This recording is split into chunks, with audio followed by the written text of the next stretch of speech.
Welcome my a new video.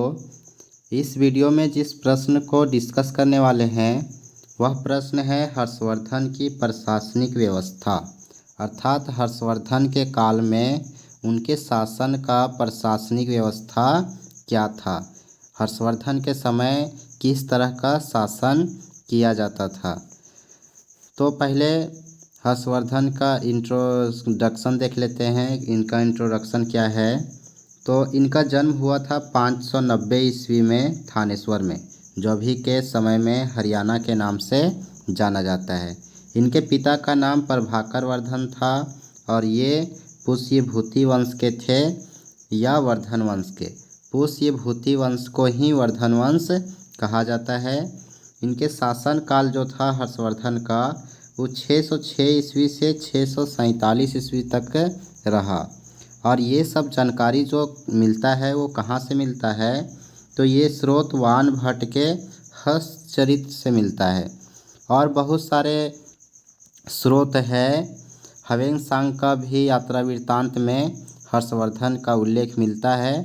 लेकिन छोटी से छोटी जानकारी, महत्वपूर्ण जानकारी, अधिक से अधिक जानकारी जिस स्रोत से मिलता है वो हर्षचरित्र है। अगर हर्षवर्धन का इंट्रोडक्शन और अधिक जानना है तो डिस्क्रिप्शन में एक वीडियो का लिंक है, आप उस वीडियो को देखिए। ये सेकेंड वीडियो बनाया गया है हर्षवर्धन के ऊपर। इसके पहले एक और वीडियो बना हुआ है। अगर उस वीडियो को देखकर आप इस वीडियो को अब हर्षवर्धन के प्रशासन को समझते हैं कि हर्षवर्धन के समय काल में किस तरह का प्रशासन था। तो प्रशासनिक व्यवस्था को समझेंगे। सबसे पहले ये जान लेते हैं कि हर्षवर्धन का जो शासनकाल था वो गुप्त वंश के अंत के बाद शुरू हुआ है। हर्षवर्धन के शासनकाल गुप्त वंश का जब अंत हो गया था उसके बाद इसका शासन हुआ है। किसका? हर्षवर्धन का, जिसे हर्ष के भी नाम से जाना जाता है। तो गुप्त वंश के बाद इसका शासन शुरू हुआ है। इसलिए हर्षवर्धन का शासन का जो प्रणाली है, हर्षवर्धन का जो शासन करने का तरीका है वो गुप्त वंश के शासन प्रणाली के समान ही थी। मतलब जिस तरह से गुप्त वंश का शासन प्रणाली था उसी तरह से हर्षवर्धन का भी शासन प्रणाली था। दोनों का शासन प्रणाली क्या था? सेम था। केवल अंतर क्या था कि हर्षवर्धन ने क्या किया था, कुछ पद और संस्था के नामों में कुछ परिवर्तन किया था। बाकी सारा जो तौर तरीका है शासन करने का वो सेम था। केवल कुछ नाम, मंत्रियों के पदों के या संस्थाओं के कुछ नाम चेंज किया गया था और शासन सेम चलाया जा रहा था। हर्षवर्धन का जो प्रशासन है वो दो भागों में बांटा गया था। दो भाग में शासन किया जाता था और ये दो भाग मुख्य रूप से बांटा गया है। पहला है केंद्रीय प्रशासन जिसमें 6 अंग थे और दूसरा है प्रांतीय प्रशासन। प्रांतीय प्रशासन 4 भागों में बांटा गया था। मतलब कि प्रशासन मुख्य 2 भागों में विभाजित थे। पहला केंद्रीय प्रशासन, दूसरा प्रांतीय प्रशासन। केंद्रीय प्रशासन के 6 अंग थे अर्थात 6 भाग थे और प्रांतीय प्रशासन भी 4 भागों में बटा हुआ था जिसमें प्रांत भी सम्मिलित था। तो देखते हैं केंद्रीय प्रशासन के 6 अंग कौन कौन है, उसके बाद प्रांतीय प्रशासन के 4 भागों को देखेंगे। केंद्रीय प्रशासन के 6 अंग जो हैं उनमें से पहला अंग जो है वो राजा स्वयं है। अब राजा के बारे में जान लेते हैं कि इसकी क्या महत्वपूर्ण योगदान था प्रशासन में। तो पहले क्या जानते हैं कि सर्वोच्च अधिकारी और अंतिम निर्णयकर्ता जो था वो राजा ही होता था। सबसे ऊंचा पद जो जिसको दिया जाता था वो राजा था और अंतिम निर्णयकर्ता भी था। जो राजा अंतिम निर्णय लेता था वही सर्वमान्य होता था। दूसरा क्या है, राजा को देवताओं का अवतार माना जाता था। हर्षवर्धन के शासन के समय जो राजा होते थे उन्हें देवताओं का अवतार माना जाता था। हर्ष की तुलना यहाँ पे शिव, इंद्र, यम और बहुत सारे देवताओं के साथ इसकी तुलना की गई है। तीसरा पॉइंट क्या है कि राजा निरंकुश नहीं होता था, प्रजा के कल्याण को प्राथमिकता देता था। अर्थात जो कार्य प्रजा के भलाई के लिए होना चाहिए था वही कार्य केवल होता था, ये अपना मनमानी नहीं करता था। चौथा पॉइंट क्या है कि मंत्रियों की नियुक्ति, घोषणा, सेना का नेतृत्व, न्याय आदि कार्य राजा के द्वारा ही किया जाता था। मंत्रियों की नियुक्ति करना हो, सेना का नेतृत्व करना हो या न्याय करना हो तो ये राजा के द्वारा ही किया जाता था। अगला पॉइंट है संपूर्ण दिन, अर्थात राजा का जो पूरा दिन था वो 3 भाग में विभाजित था। पहला भाग प्रशासनिक कार्य, अर्थात दिन भर को 3 भाग में बांटा गया था। तो एक भाग में हर्षवर्धन प्रशासनिक कार्य करता था और दूसरा भाग में धार्मिक कार्य करता था और तीसरा भाग में भी धार्मिक कार्य ही होते थे। तो 3 भागों में एक भाग में प्रशासनिक कार्य और शेष 2 भागों में धार्मिक कार्य ही किया जाता था।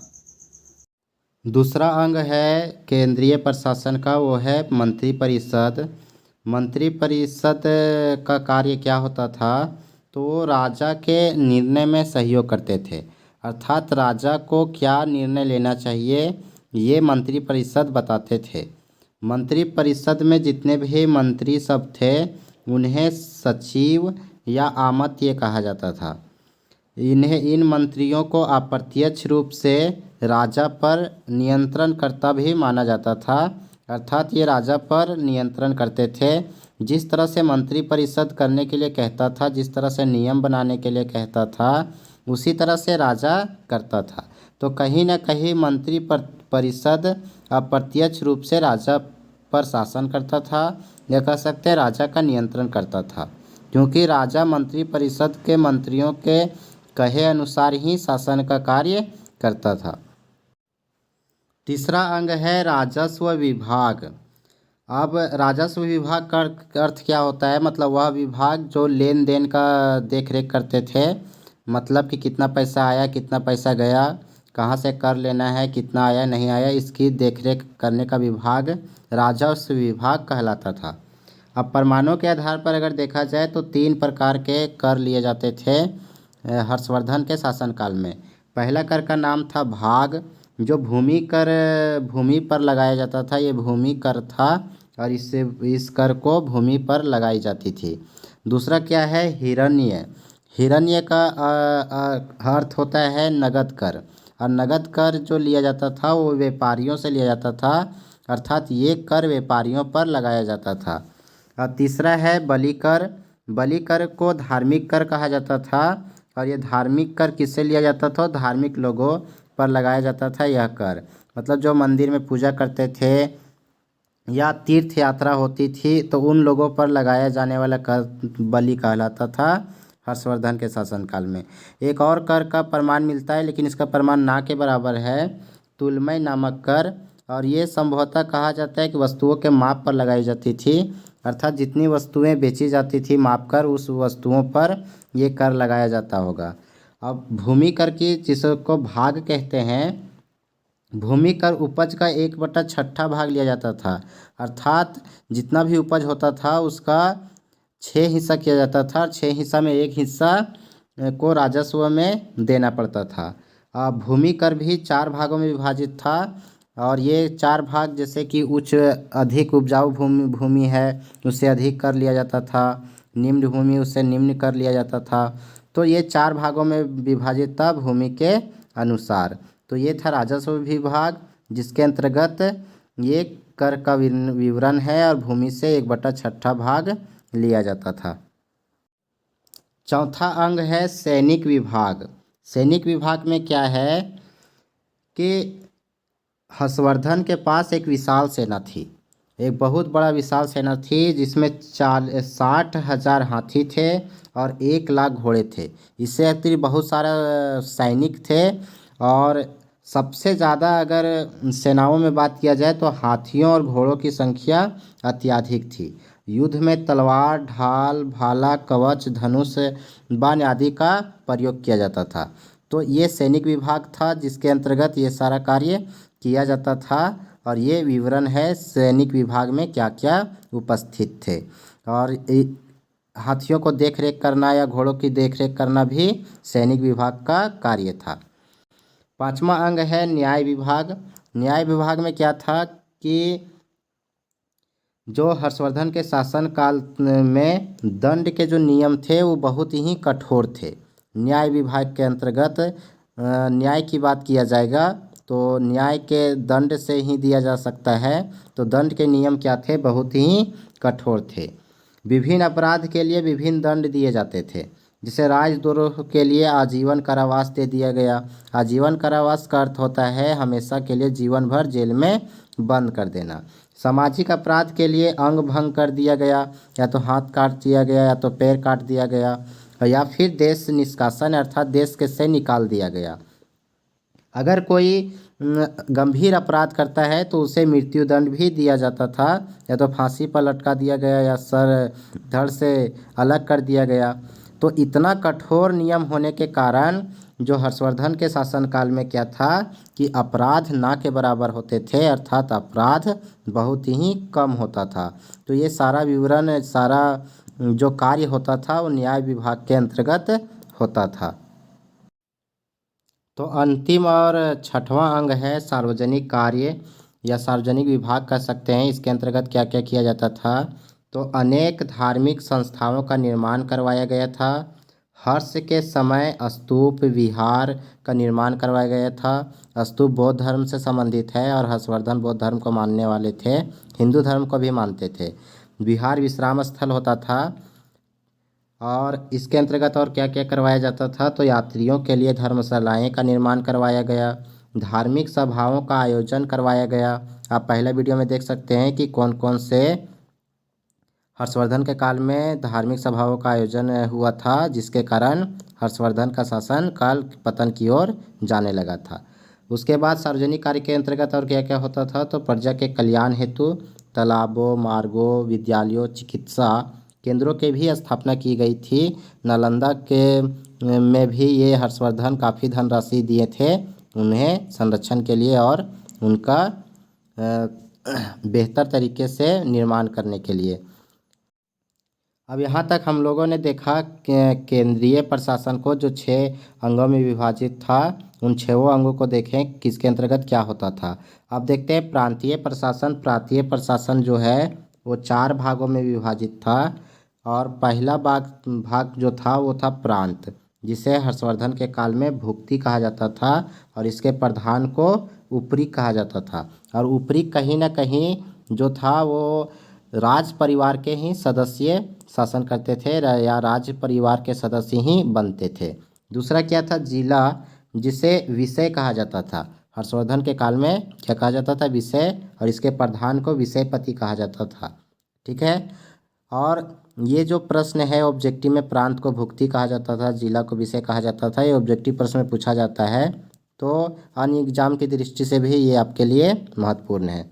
उसके बाद क्या था कि जिला था उस तहसील में बटा हुआ था और तहसील का जो प्रधान होता था उसे पाठक नहीं, तहसील का जो उस समय जो अभी का जो तहसील है उस समय उसे पाठक कहा जाता था। और चौथा है बहुत सारे, एक तहसील बहुत सारे गांव में विभाजित था और गांव के प्रधान को ग्राम छपट लिख कहा जाता था।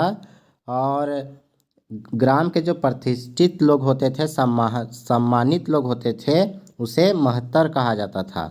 ठीक है, मतलब कि प्रांत जो था वह जिलों में विभाजित था और जिला तहसील में, तहसील ग्राम में।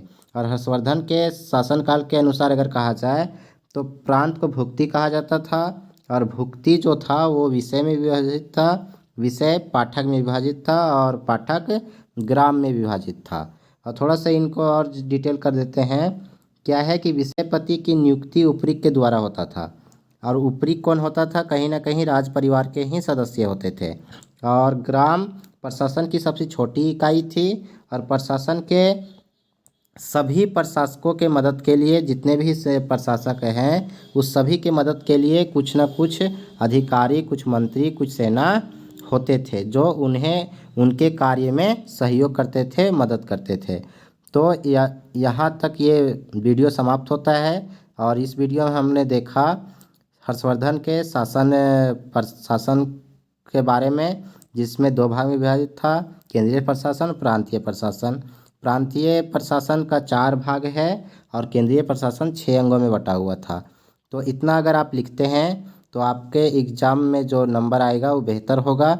आप ये ज़रूरी नहीं है कि जितना वीडियो में बताया गया आप उतना ही लिखें, या ये ज़रूरी नहीं है कि जितना बताया गया आप उतना लिखें। आप जितना बेहतर तरीके से लिख सकते हैं, जितना जल्दी लिख सकते हैं, आप उतना अपने उत्तर में लिख सकते हैं। उम्मीद करते हैं कि यह प्रयास मेरा आपके लिए उपयोगी होगा। अगर यह प्रयास आपके लिए उपयोगी है तो ज़रूर वीडियो को लाइक करें और चैनल को सब्सक्राइब कर दें, ताकि इसी तरह का वीडियो आपको मिलते रहे। तब तक के लिए जय हिंद, जय भारत।